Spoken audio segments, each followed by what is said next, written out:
Assalamu alaikum warahmatullahi wabarakatuh. Hope you're doing well. We're continuing our reading of Khalid bin Waleed. You know what. Let's begin. Lots of action. Okay, we were in the invasion of Iraq. Let's begin. Bismillah. The battle started in grand style with a duel between the two army commanders.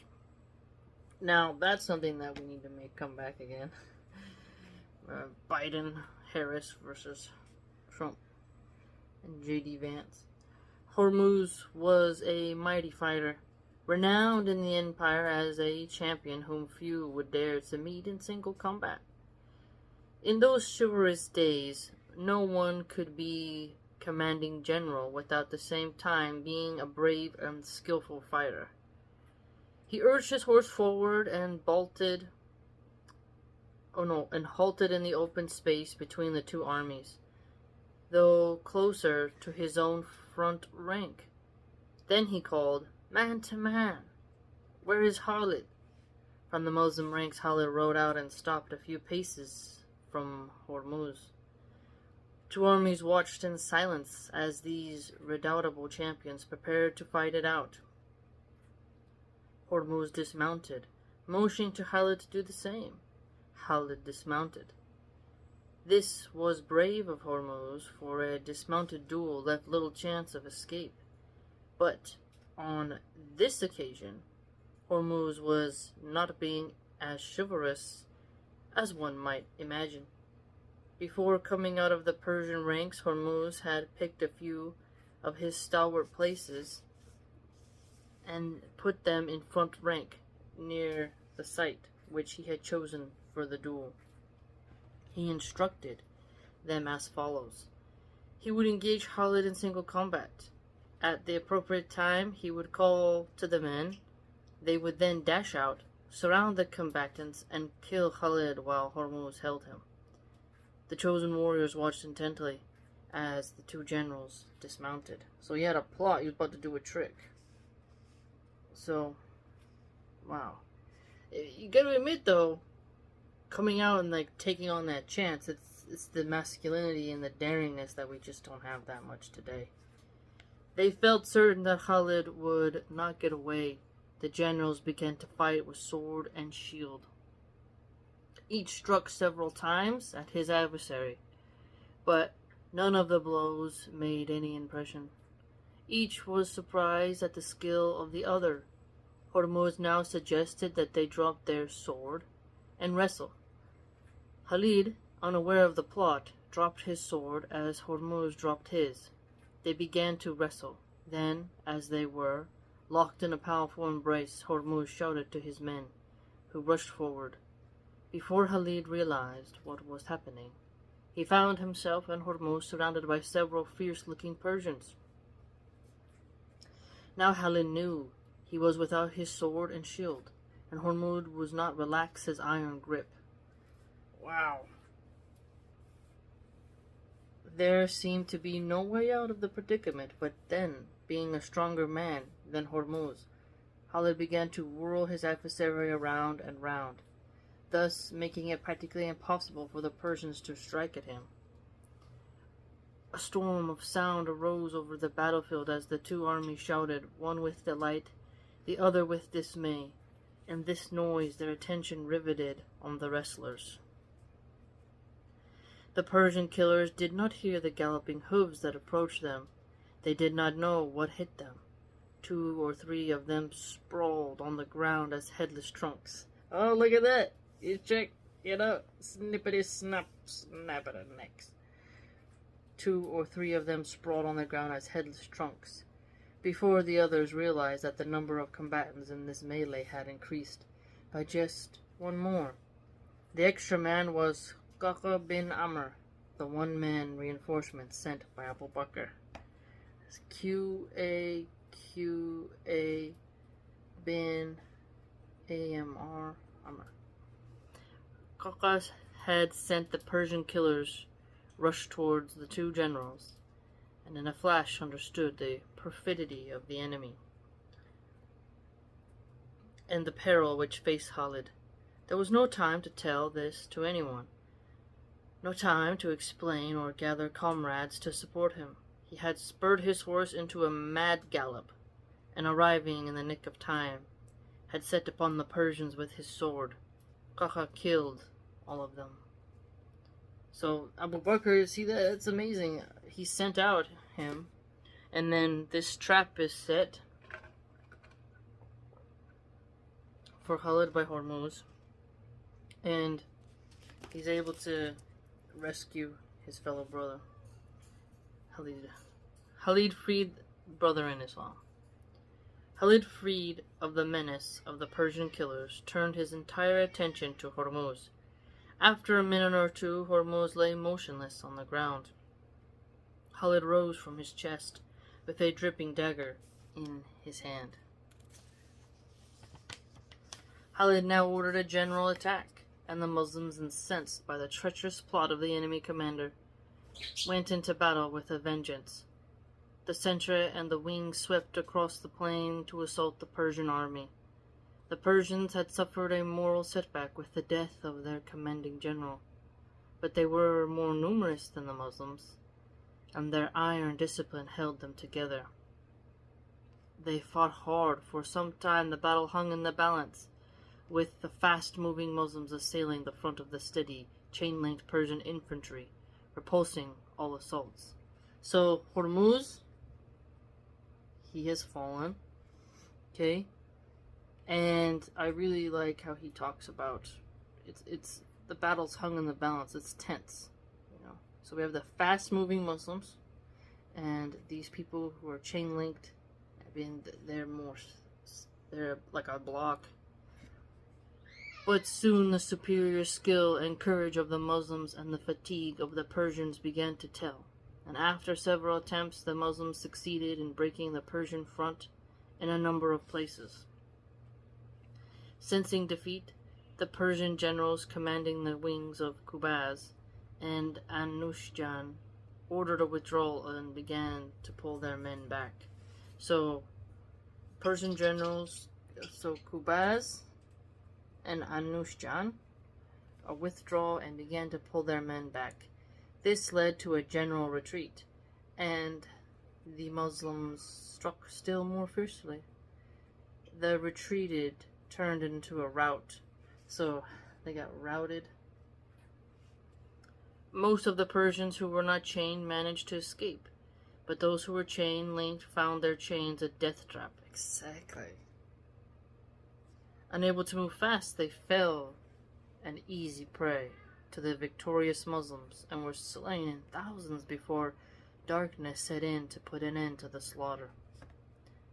Qubaz and Anushjan managed to escape and succeed in extricating a large portion of the army from the battlefield. So they try to really rescue some of what could remain. The first battle with the power of Persia was over. It had ended in an overwhelming victory for the Muslims. Inshallah. The following day was spent in attending to the wounded and collecting the spoils, weapons, armor, stores, costly garments, horses, captives, of which Khalid distributed 4/5 among his men. The share of each cavalryman came to 1,000 dirhams, while the infantry share was 1/3 of that. This ratio was the tradition of the Prophet ﷺ. The cavalryman was given 3 shares because he had to maintain his horse as well. Okay, so see, that's some people. Why do they get more? Well, they have a horse, you know, a lot of food for them. His horse as well, and was more valuable for the mobile, fast-moving operations which the Arabs loved. I mean, their fast-moving operations helped them to assail the front of the chain-link Persian infantry we just read, right? 1/5 of the spoils was sent to the Caliph as the share of the state, and this included the 100,000 dirhams cap of Hormuz. Oh, so they got to have his hat, his crown, his hat, his symbol of his dignitary. By right, it belonged to Khalid, and for in a duel, all the belongings of the vanquished were taken by the victor. And for this reason, Abu Bakr returned the cap to Khalid, who, preferring cash, sold it. That's funny. He's like, oh, this hat's worth a lot. I could keep it as a trophy, you know, do all this and that. But you know what I'm gonna do? I'm gonna sell it for some money. Very frugal of you, sir. The Muslims appear to also have captured an elephant in the Battle of Chains.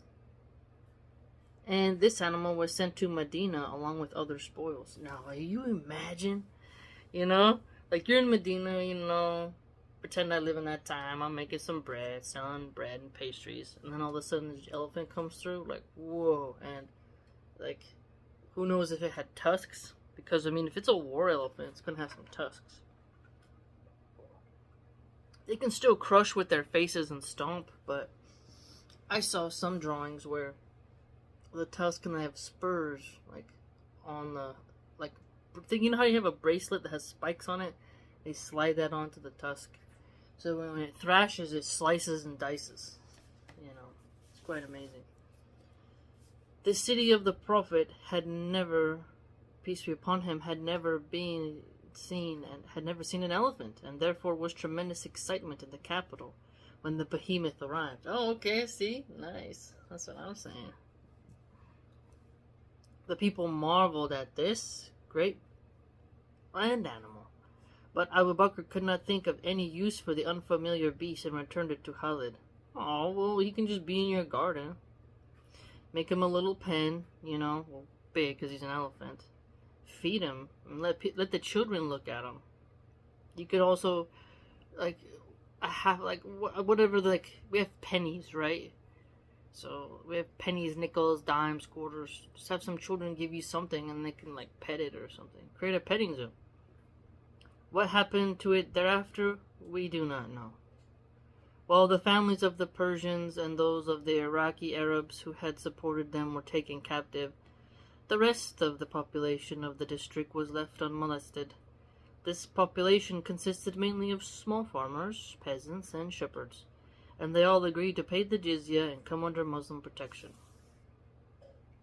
For a few days, Khalid remained busy with organizational matters. Then he set his army in motion towards the north. Ahead of the main body of the army, he sent Musanna and his 1,000 riders to reconnoiter the country and kill any stragglers left behind by the retreating Persians. Musanna reached a small river just north of where Zubair stands today, and the bank of which stood a fort known as Hisn al-Marat, i.e. the Fort of the Lady, so called because a lady ruled over it.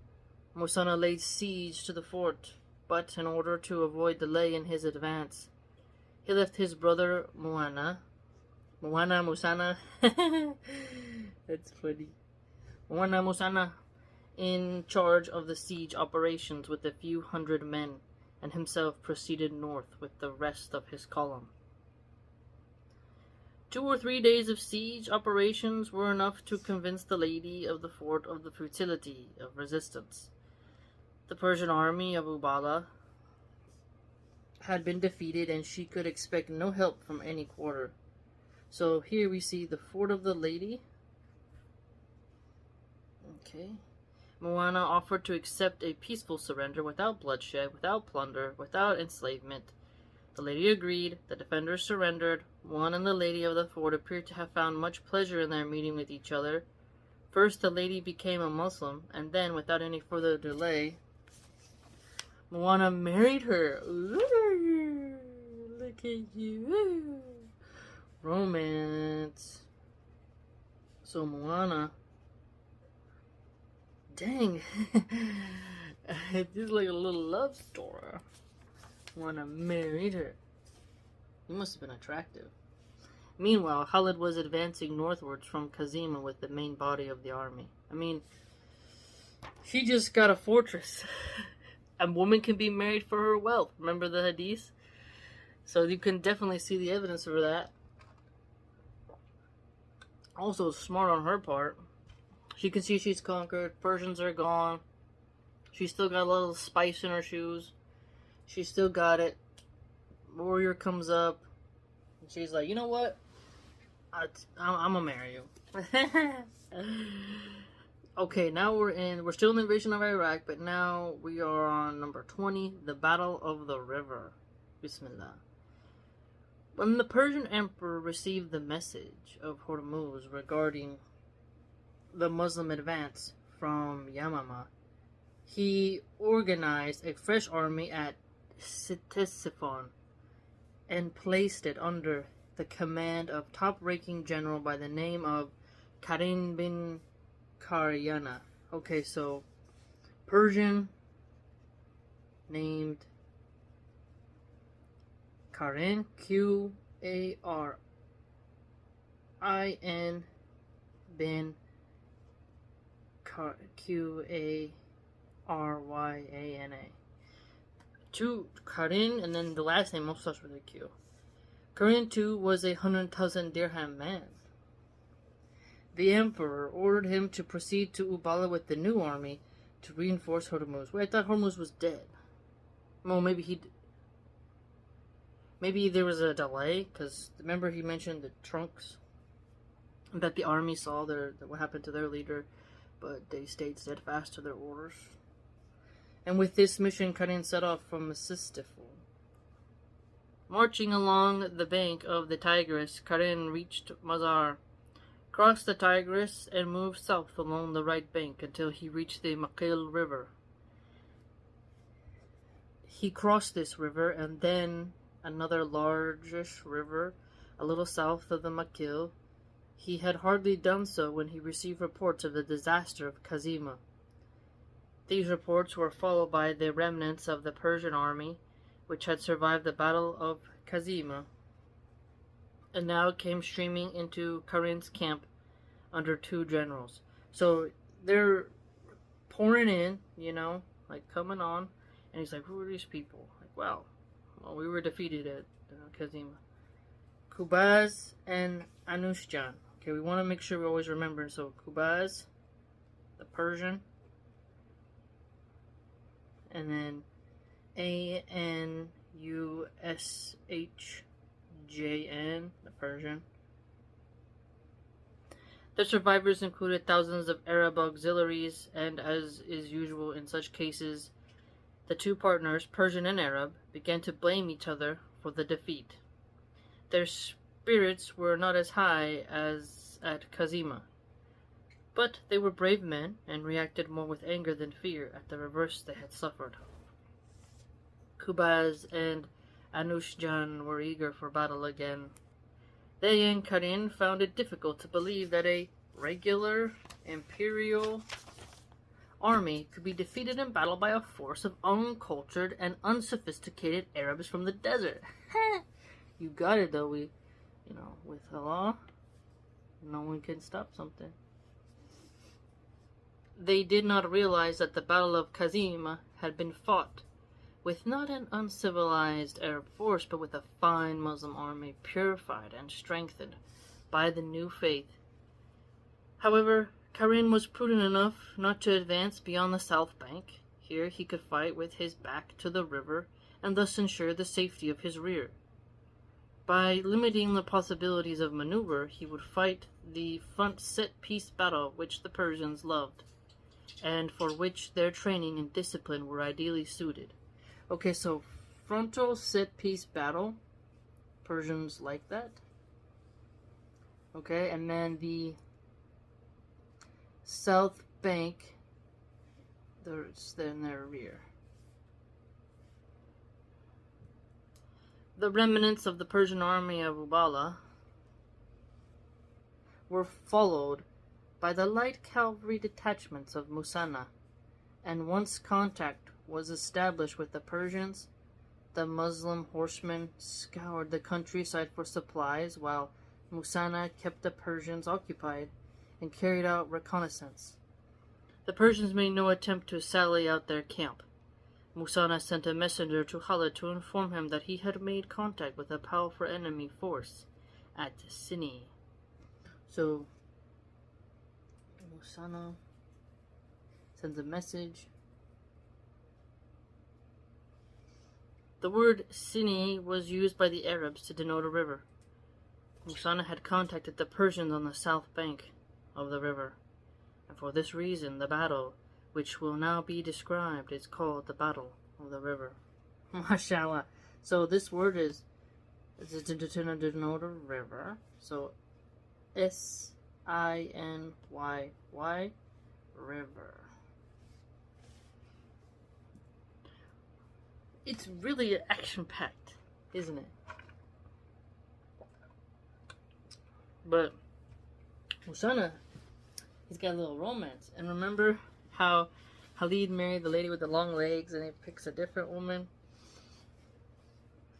People getting married. You on dating apps. These guys out here going to battle, meeting fancy ladies at forts. On leaving Kazima, Khalid marched north until he reached some ruins in the vicinity of the present Zubair, about 10 miles southwest of Uballa. He had already decided not to turn towards Uballa, where there was no enemy left to fight. When Musana's messenger brought the news about the concentration of Karin's army, the survivors of Kazima, Khalid was anxious to contact and to destroy the new Persian army, while the impact of Kazima was still fresh in the Persian mind. Consequently, while he sent Makal bin Mukaran with a detachment to enter Uballa and gather spoils, which Makal did, Khalid marched towards the river with the main body of the army. He caught up with Musana in the 3rd week of April 633, beginning of Safar 12 Hijri. Khalid then carried out a personal reconnaissance of the Persian position. Since the Persians had their backs to the river, there was no possibility of outflanking them. Okay, so the Persians, we read this earlier, but I like the terminology, outflanking them. So it's good to annotate that. And Khalid could think of no way of maneuvering the Persians away from their position. So notice how he talks about maneuvering them away from their fortified position, as he had done with Hormuz. Khalid accordingly decided to fight a general set-piece battle in the Imperial Persian style. This was unavoidable because with Karin poised for action as he was, Khalid could neither cross the river to enter deep into Iraq, nor proceed westwards towards Hira. The two armies formed up for battle. Qubaz and Anushjan commanded the wings of the Persian army, while Karin kept the center under his direct control and stood in front of it. So, Qubaz and Anushjan, they're there handling the wings, and then Karin, he's at the center. Detachments of Arab auxiliaries were deployed in various parts of the army. Karin was brave, but a wise general. He deployed with the river close behind him, and saw it that a fleet of boats was kept ready at the near bank, just in case. Okay, so they got some boats there. That's smart. Khalid also deployed with a center and wings, again appointing Asim. So Khalid appoints Asim bin Amr and Adi bin Hatim as the commanders of the wings. So let's write down these people's names. You got it? Asim bin Amr, and then Adi bin Hatim. May Allah have mercy on them. The battle began with 3 duels. The first to step forward and call out a challenge was Karin, as Khalid urged his horse forward. Another Muslim, one by the name of Maqal bin al-Ashi, rode out of the Muslim front rank and made for Karin. Maqal reached Karin before Khalid, and since he was an accomplished swordsman and quite able to fight in the top class of champions, Khalid did not call him back.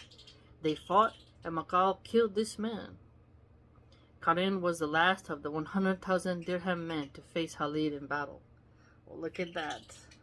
So, and made Roadhouse. So, Maqal versus Karin. Karin loses. He was an imperial guy. So notice duels. That is something that would be wonderful today. But it's almost like maybe that's why masculinity dies. Because you hide behind robots and you do things from far away. You don't actually have to like smell your opponent because you're right close. The sweat, the blood, the gore. To risk your body. Now you can hide behind a rock, and snipe somebody. You can send a drone. It's just like so different. Maybe that also could be maybe that's why there's more war. Because people don't actually care about what's happening. Like tanks, if you think about a tank, that's pretty brutal, As the Persian commander went down before the sword of Macau, the other two Persian generals, Qubaz and Anushjan, came forward and gave challenge for single combat. This is like, that's wild. They want to have a peace too, but their men are watching, right?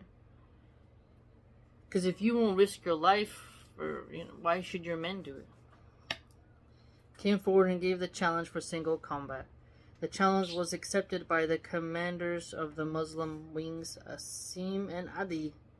Asim killed Anushjan, Adi killed Qubaz. As the Persian generals fell, Khalid gave the order for a general attack, and the Muslims rushed forward to assault the massed Persian army. So the Persians just watched 3 of their dudes get murked. So Karin dies, Anushjan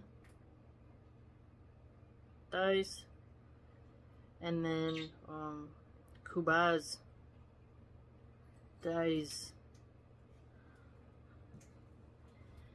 In those days, the personal performance of the commander was a particularly important factor of battle. His visible success in combat inspired his men, while his death or flight led to demoralization and disorganization. The Persian army here had now lost its 3 top generals. Yet the men fought bravely and were able to hold the Muslim attacks for a while.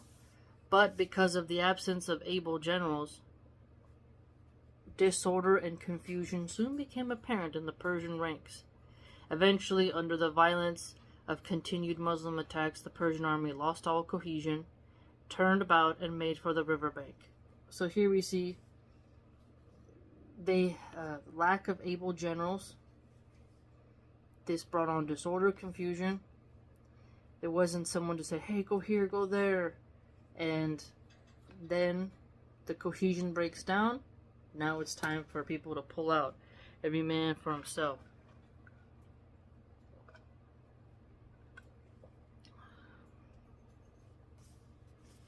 This disorganized retreat led to a disaster.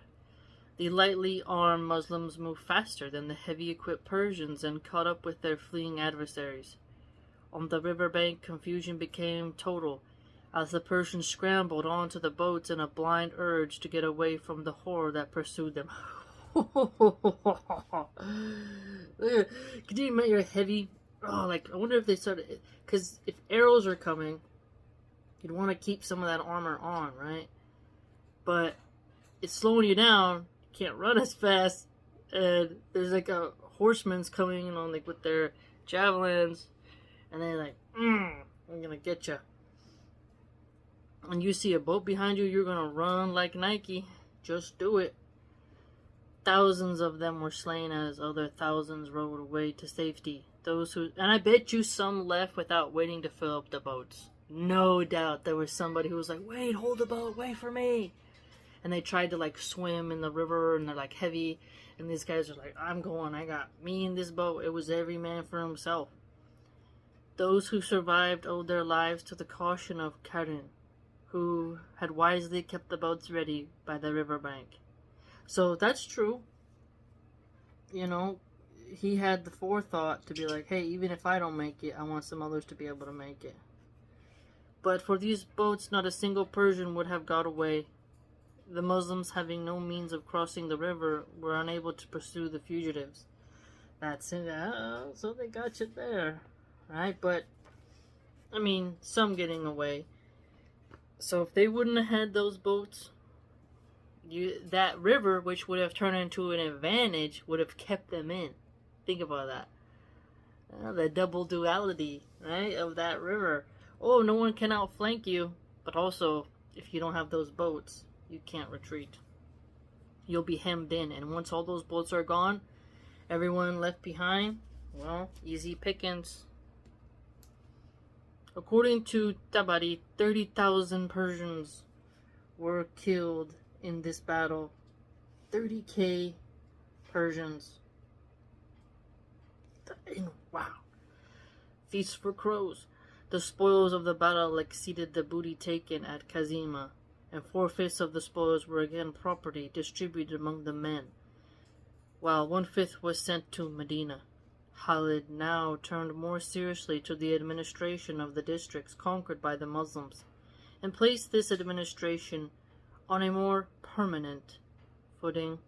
Submitting to Khalid, all the local inhabitants agreed to pay the jizya and come under Muslim protection. They were left unmolested. Khalid organized a team of officials to collect taxes and placed Suwaid bin Markan in command of this team with his headquarters in Hufair. But while these administrative matters were engaging Khalid's attention, his agents had slipped across the Euphrates to pick up the trail of the vanquished army of Karin.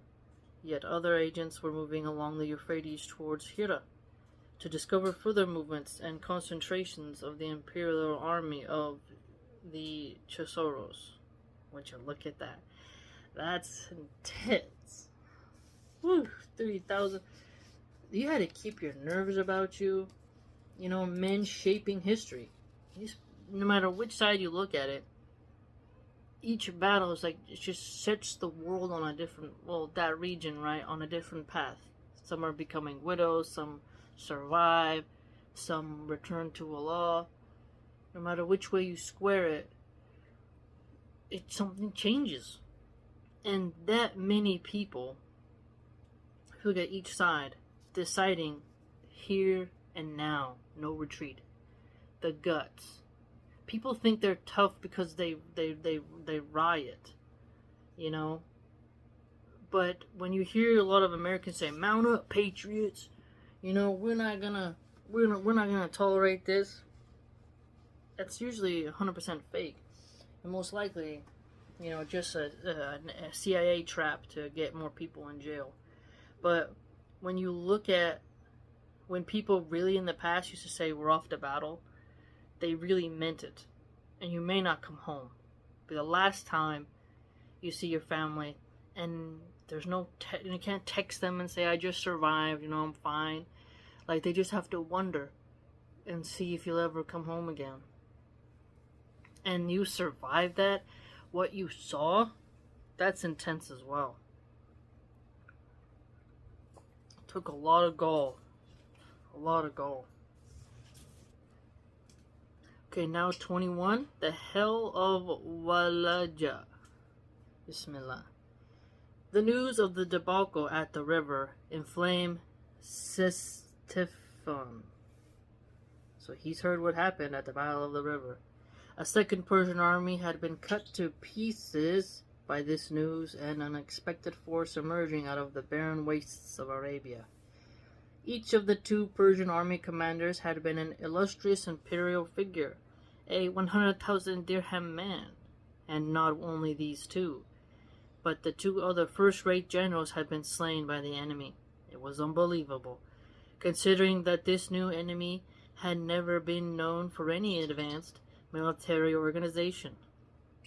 These two defeats seemed like nightmares, frightening, but unreal. Emperor Ardashir decided to take no chances. He ordered the concentration of another two armies, and he gave this order on the very day on which the Battle of the River was fought. This may surprise the reader, but for the battlefield, was 300 miles from Ctesiphon by road, but the Persians had a remarkable system of military communication. Before battle, they would station a line of men, picked for their powerful voices, at shouting distance from one another, all the way from the battlefield to the capital. What? So that's like the telephone, the game of telephone. Look at that. Hold on. You see that? So military, wait, they didn't use us, like they couldn't write and then like give it to the guy. He goes on a horse and runs far to the next outpost. Oh, let's say they did the shouting. So let's write over here the communication. So they had chains and communication. Line picked for their powerful voices at shouting distance one from another, all the way from the battlefield to the capital. Hundreds of men would be used to form this line. Each event on the battlefield would be shouted by A to B, by B to C, by C to D, and so on. Thus, every action on the battlefield would be known to the emperor in a few hours. Following the orders of the emperor, Persian warriors began to concentrate at the imperial capital. They came from all towns and garrisons, except those manning the western frontier with the Eastern Roman Empire. In a few days, the first army was ready. The Persian court expected the Muslims to proceed along the Euphrates to northwestern Iraq. The Persians understood the Arab mind well, enough to know that no Arab force would move far from the desert so long as there were opposing forces within striking distance of its rear and its route to the desert. Expecting the Muslim army to move west, Ardshir picked on Waleed as the place at which to stop Khalid and destroy his army. So, Waleed is the place he wanted to set his move. The first of the new Persian armies raised at Ctesiphon was placed under the command of Andarzaghar. Okay, so Persian army general guy. He has a strong name, very difficult. Andarzaghar,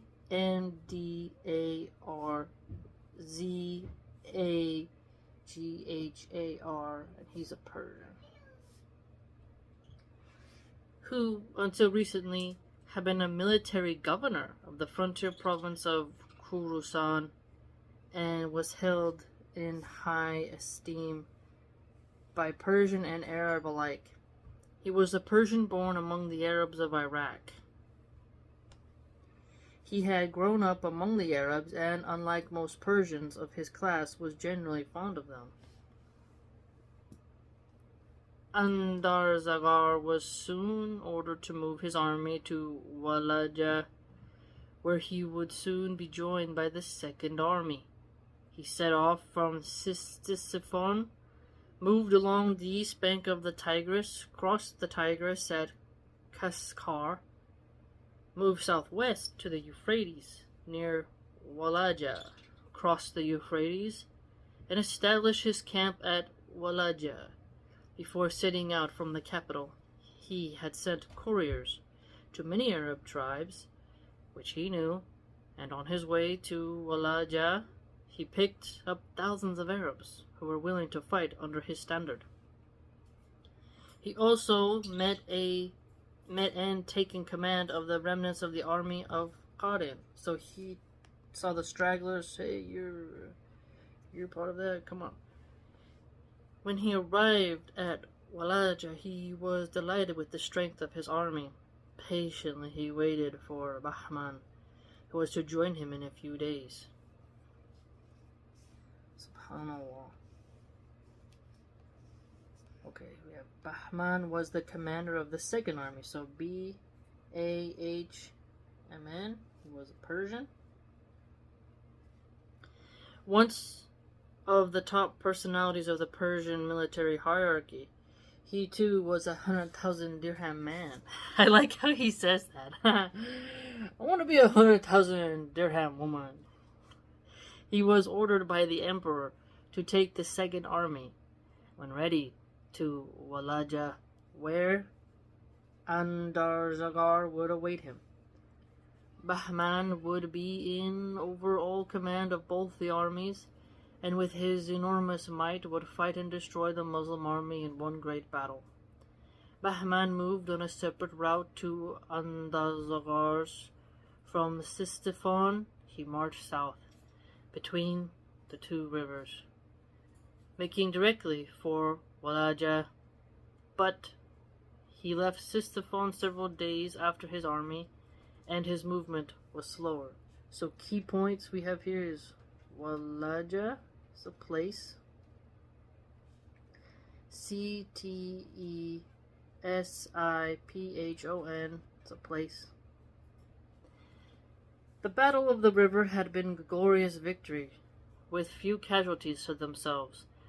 The Muslims had shattered a large Persian army and acquired a vast amount of booty, but the battle left Khalid in a more thoughtful mood, and only now did he begin to appreciate the immensity of the resources of the Persian Empire. He had fought 2 bloody battles with 2 separate Persian armies and had driven them mercilessly from the battlefield, but he was still only on the fringes of the empire. The Persians could field many armies like the ones he had fought in Kazima and the river. So battles, Kazima, and then battle, the river.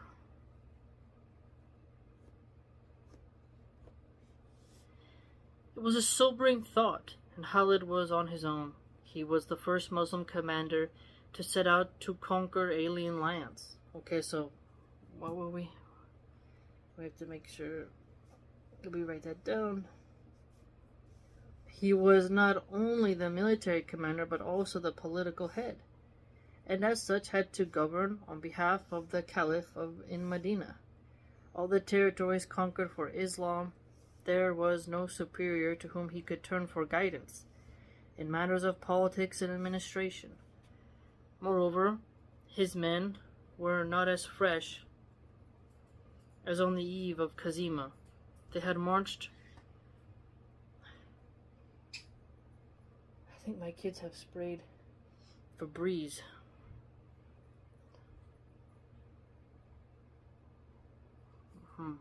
Hope they're not playing with it. Maybe just they sprayed for the bathroom. They had marched long and fast and fought hard, and were now feeling more than a little tired. Khalid rested his army for a few days. So that's must have been a hard road when you think about it. Having to go out into chart new territory, take on 2 intense battles, survive that, and then not exactly have somebody there to kind of reassure you on your maneuvers. But I'm sure he has someone in his tents, right, where he sleeps, giving him some type of information. But he is quite experienced, so there's that. By now, Khalid had organized an efficient network of intelligence agents. Okay, good, yes. These agents were local Arabs who were completely won over by the generous treatment of the local population by Khalid, which contrasted strikingly with the harshness and arrogance of the imperial Persians. Consequently, they had thrown in their lot with the Muslims and kept Khalid apprised of the affairs of Persia and the movements of Persian forces. These agents now informed him of the march of Andazagar from Sistifon and the large Arab contingents which joined him, of his picking up the survivors of Karin's army, of his movement toward Walaja. They also brought word of the march of the Second Army under Bahman from Sistifon and its movement in a southerly direction. As more intelligence arrived, Khalid realized that the 2 Persian armies would shortly meet, and then either bar his way south of the Euphrates or advance to fight him in the region of Ubala. The Persians would be in such overwhelming strength that there could be no possibility of his engaging in a successful battle. Khalid had to get to Hira, and Wala was smack on his route. Another point that worried Khalid was that too many Persians were escaping from one battle to fight another day. The survivors of Kazima had joined Karen and fought at the river. The survivors of the river had joined Andarzagar and were now moving towards Walaja. If he was to have a sporting chance of defeating all the armies that faced him, he would have to make sure that none got away from battle to join the army preparing for the next. So he's going to have to make sure to handle survivors, not letting them all escape. They regroup, they're on again. These then were the two problems that faced Khalid. The first was strategical. Two Persian armies were about to combine to oppose him. To this problem he found a masterly strategical solution, i.e., to advance rapidly and fight and eliminate one army, Andarzagar's, before the other army, Bahman's, arrived on the scene, so to head them off before they can come together in one large mass. The second problem was tactical, how to prevent enemy warriors escaping from one battle to fight in another. To this he found a tactical solution which only a genius could conceive, and only a master could implement. But more of this later. Stop teasing me! Okay, so we see here, strategical, and then we have one that was tactical. Okay. The strategy of heading off one army before it hits the other so that it can't be all one large mass. And then finding a way to make it so that less people are able to escape. Khalid gave instructions to Suwaid bin Muqarran to see the administration of the conquered districts with his team of officials, and posted a few detachments to guard the lower Tigris against possible enemy crossings from the north and east, and to give warning of any fresh enemy forces coming from those directions. With the rest of the army, about 15,000 men, he set off in the direction of Hira, moving at a fast pace along the south edge of the Great Marsh. So it's important we remember all the names of the very brave Muslims who went and fought against the Persians. If Andarzagar had been given the choice, he would undoubtedly have preferred to wait for the arrival of Bahman before fighting a decisive battle with the Muslims. But Andarzagar was not given the choice. A few days before Bahman was expected, the Muslim army appeared over the eastern horizon and camped a short distance from Walaja. However, Andarzagar was not worried. He had a large army of Persians and Arabs and felt confident of victory. He did not even bother to withdraw to the riverbank a mile away, so that he could use the river to guard his rear. He prepared for battle at Walaja. So, he seems overconfident. Bahman's not there. Andarzagar didn't retreat to the river to set up camp. For the whole of the next day, the two armies remained in their respective camps, keeping each other under observation, while commanders and other officers carried out reconnaissance and made preparations for the morrow. The following morning, the armies deployed for battle, each with a center and wings. Muslims' wings were again commanded by Asim bin Amr and Adi bin Hatim, who had also murked the last Persian commanders. The battlefield consisted of an even plain stretching between two low, flat ridges, which were about 2 miles apart and 20 to 30 feet in height. The northeastern part of the plain was marked by another such ridge, really an extension of the eastern ridge, while to the south the plain ran into a barren desert. A short distance beyond the northeastern ridge flowed a branch of the Euphrates, now known as the river Khasif. The Persians deployed in the center of this plain, facing east-southeast, with the western ridge behind them, and their left resting at the foot of the northeastern ridge. Khalid formed up his army just forward of the eastern ridge, facing the Persians.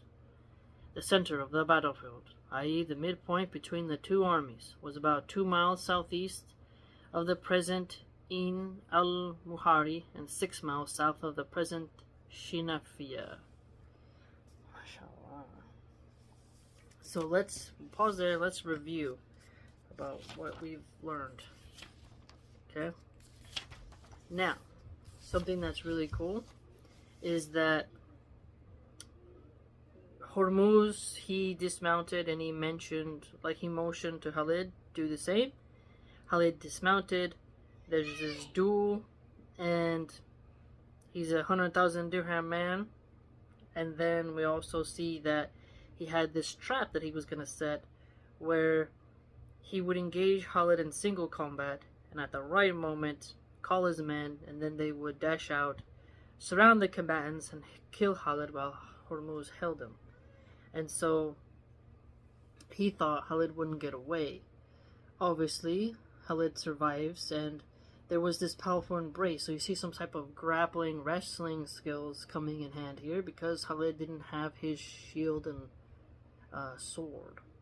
Okay, and the Persians, they look pretty fierce. They're surrounding, and now Hormuz, he rolled him and rounded him, and it was harder for people to strike him because of the embrace that they had, without attacking, without slicing up Hormuz, apparently.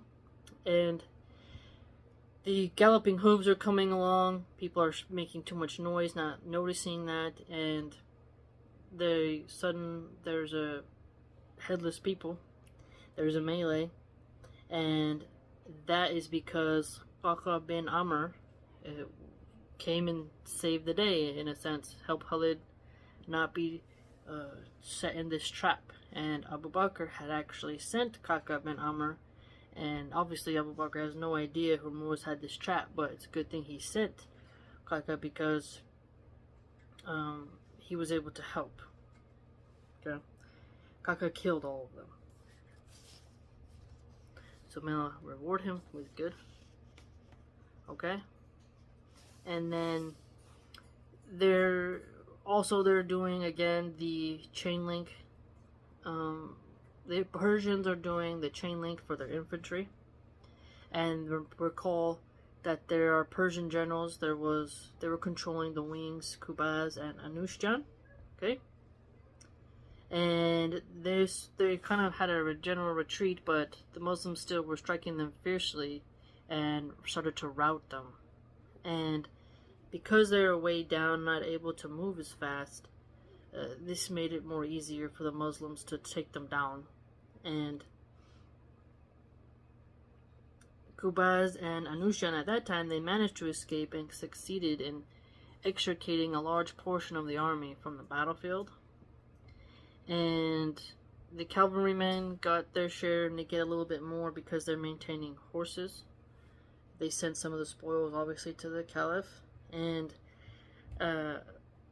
Khalid, he sent the hat, the hat of Hormuz, the 1,000 dirham cap man, to Abu Bakr. And then Abu Bakr felt, well, you took him down, and when you do a duel, the belongings of the vanquished, they're taken by the victor. So Abu Bakr sent it back, let Khalid have it, and then Khalid's like, you know what, I'm gonna sell it, and he sold it. And he also was able to get an elephant, sent it to Medina, but Abu Bakr didn't really know what to do with it, so we don't really know what happened to it. But people were surprised because they hadn't seen such a large animal. And then we have Musana, and he had his 1,000 riders. They were to go kill any stragglers left behind by the retreating Persians.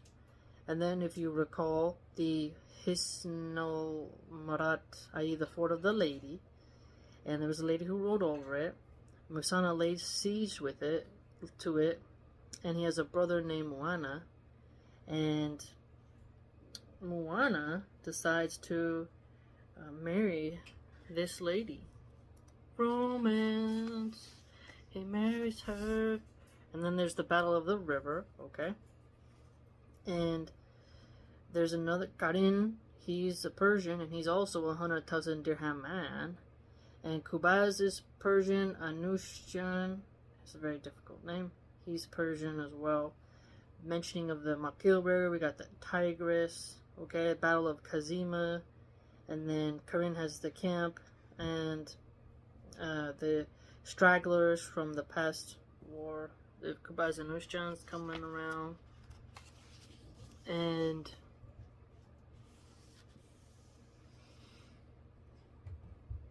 the boats helped to... the word Sini, S-I-N-Y-Y, that's used by the Arabs to denote a river, so it's called the Battle of the River. Then Hormuz had these... basically, the general set-piece battle style was what we learned as well. And each one has a center and wings. The Muslims also had that as well. And Khalid appointed Asim bin Amr and Adi bin Hatim to be commanders of the wings.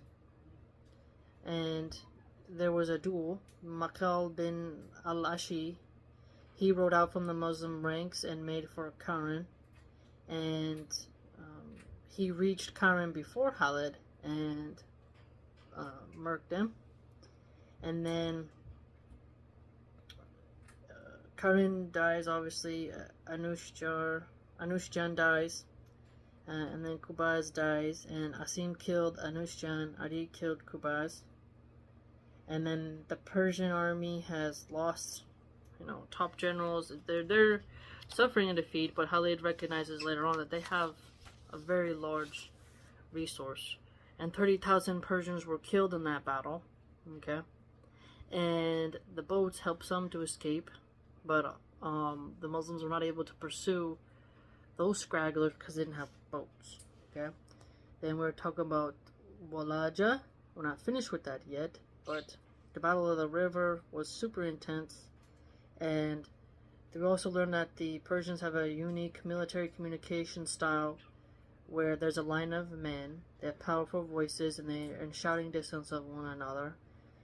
And all the way to the from the battlefield to the capital, these people are communicating, So it's very exciting. I hope you enjoyed. And if you'd like to support my content and read other things that I write, you can do so by going to www.subscribestar.com/Milahan Archive. Hope to see you there.